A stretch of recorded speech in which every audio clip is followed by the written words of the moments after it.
தலைவர் அவர்களே,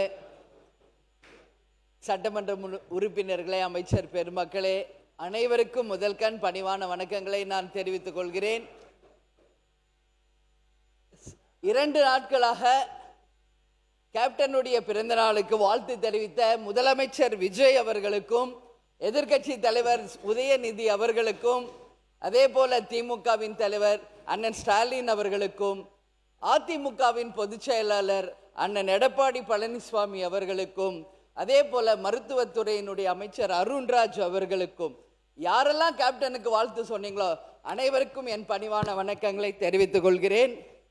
இன்றைக்கு நாம பேசுறது மானிய கோரிக்கை. அவைத்தலைவரே, உங்களை கெஞ்சி கேட்டுக்கிறேன், நாங்களும் பொறுமையா 1 வாரம் 10 நாளா பார்த்துக்கிட்டே தான் இருக்கிறோம். மானிய கோரிக்கையை தவிர மற்ற எல்லா நிகழ்ச்சியும் இங்க நடக்குதுங்க. பொதுவா நான் சொல்றேங்க, நான் ஆளுங்கட்சி எதிர்கட்சி எல்லாம் கிடையாது. நாங்க ஒரு பொதுவான ஒரு சட்டமன்ற உறுப்பினராக இங்க நான் பேசுகிறேன்.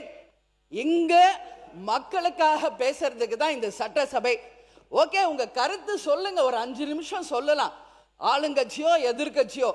ஆனா டெய்லி 6:30 மணி வரைக்கும் போவதற்கான ரீசன், ஆளாளுக்கு ஒருத்தர் மேல குறை சொல்லிக்கிட்டே தான் இருக்கிறமே ஒழிய, சண்டை போட்டுக்கிட்டே தான் இருக்கிறவங்களே ஒழிய, இதனால தமிழ்நாட்டுக்கோ மக்களுக்கோ இதனால் என்ன பலன் என்ற கேள்வியை இங்க நான் கேட்கிறேன்.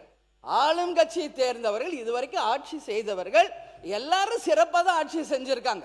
இதுவரைக்கும் யாருமே இங்க குறை சொல்ல முடியாது. எந்த ஆட்சியா இருக்கட்டும், அவங்க காலகட்டத்திற்கு தமிழ்நாட்டுக்கும் தமிழக மக்களுக்கும் அவங்க நல்லதுதான் பண்ணியிருக்காங்க.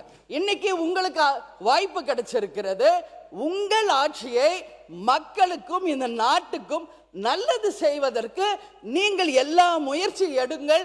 அதற்கு மக்களும் சரி, எல்லாரும் துணை நிற்போம் என்று தான் சொல்றோம். ஆனால் இங்க பொதுவா நாங்க இங்க பாருங்க, எல்லாருமே அவைத்தலைவர் அவர்களே, நைட் அண்ட் டே எக்ஸாமுக்கு கூட எப்படி யாரும் ப்ரிப்பேர் பண்ணியிருக்க மாட்டாங்க. எல்லா சட்டமன்ற உறுப்பினரையும் நான் சொல்றேன், நைட் அண்ட் டே உட்காந்து ப்ரிப்பேர் பண்ணி வர்றாங்க. ஆனா இங்க வாய்ப்பே கிடைக்க மாட்டேங்கிறது. எப்ப பாரு சண்டை சண்டை சண்டை அப்படின்னா மக்களுக்கு இதனால என்ன பலன்?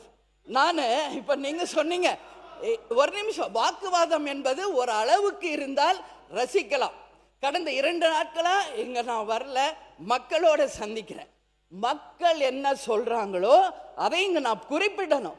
இதுவரைக்கும் சட்டமன்றம் நல்லா போயிட்டு இருந்துச்சு, நாங்களும் இன்ட்ரெஸ்டிங்கா டெய்லி பார்த்துக்கிட்டு இருந்தோம். ஆனா ஒரு 3-4 நாளா வெறும் சண்டை தான் போகுதே ஒழிய இதனால யாருக்கு எந்த பலனும் இல்லை. இப்பெல்லாம் நாங்க டிவி ஆஃப் பண்ணிடுறோங்கிறாங்க.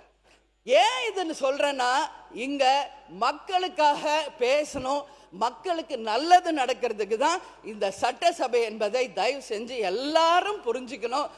வாக்குவாதம் பண்ணுங்க, ஆனா 24 மணி நேரம் இருக்கிற 6:30 மணி வரைக்கும் வெறும் சண்டை போனா எப்படி? நானும் பார்க்கிறேன். முந்தானத்து 6 மணி கோரிக்கை, கடைசி வரைக்கும் 4 மணி வரைக்கும் 2 மானிய கோரிக்கை கூட நம்மளால பேச முடியல. அவை தலைவரே, இது ரொம்ப ரொம்ப மனசு கஷ்டமா இருக்கு.